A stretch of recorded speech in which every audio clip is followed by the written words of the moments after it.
All right, there's something I want to talk about before we go into this. This is more turbo cars and fuel and stuff like that. So every one of these cars you see in here is either one of my cars or under my care. And we have to be careful what kind of gas we put in this, depending on how long they sit. And some of the guys I know, some of my friends' cars will say, oh, you know, I'm gonna drive it here and there, like this guy here, and next thing you know, the car's here for 5 years and it hasn't moved. So you wonder what kind of gas they put in it. And well, it becomes my responsibility to figure out what's in there and get rid of it. And so in order to survive the world of the gas today, which contains ethanol just about everywhere you go, we've had this truck for many years.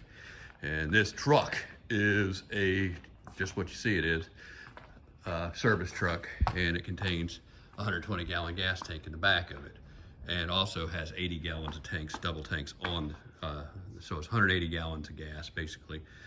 No, excuse me, 200 gallons of gas pretty much when it's totally full. So we take this truck to various places and buy different fuel, and the different fuel we buy is non-ethanol. And this particular load came from Buc-ee's, which you can get that, or the preferred place I usually go is a little bit further, is in Oklahoma. We buy it from the truck stops up there, which some of the Indian nations don't have ethanol fuel. So nevertheless, this is all non-ethanol fuel. The truck runs on, it's a gas motor truck, so all the gas shares into this tank. It's not a diesel. So that's why we wanted the gas truck for that purpose. So I'm gonna turn this tank on, and we're gonna load up some non-ethanol. And this is all 92 octane. If you see a 93 octane non-ethanol, they're probably lying to you. More than likely it's 92. There's some other non-ethanol I've seen, you know, 90 octane, and of course Buc-ee's will sell 87 octane.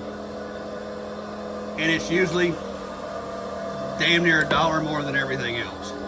So this is all expensive. Everything you get when you get this crazy world of fuel that destroys your car when it sits, you get, you gotta pay more and work harder to get it. And so none of these gas stations are in a convenience location. They're all, you know, far out. So this truck goes out about every 6 months or so and fills up, and it's usually over $1,000 to fill it up. So every car in here gets gas out of that system, either directly from that pump or it gets poured in over here. Now, what I'm gonna do over here is I'm gonna mix gas. So here's your hot rod, boosted up turbo car. Everybody's, you know, race car. And so we want 100 octane gas. So what we're gonna do is we're gonna take basically 5 gallons of this, about 3.5 gallons of that, and it'll get us probably between 98 and 100 octane. I'm not gonna go into a scientific level of perfect measurement. That car runs better on leaded fuel. We usually run leaded race gas. I don't have any right now. This is oxygenated stuff. So basically I'm throwing ethanol back in my car, which I hate to do, but I gotta have it in there in order to run it. And it tells you right there, basically don't store it in there. So it's the same thing as your pump, no difference. They tell you right there not to store it in your car. So we're not gonna store this. I'm gonna burn it all off. So I'm gonna have a small mix of it in there so I can actually put this car under some better boost. So that's the story of gas and how it's run. So all these cars in here, we run the 92 non-ethanol fuel in them.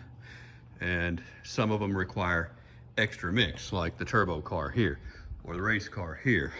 But most of them, or even the boosted up TRX over there, or the Hellcat over there that's boosted up. You need all of that little bit better octane.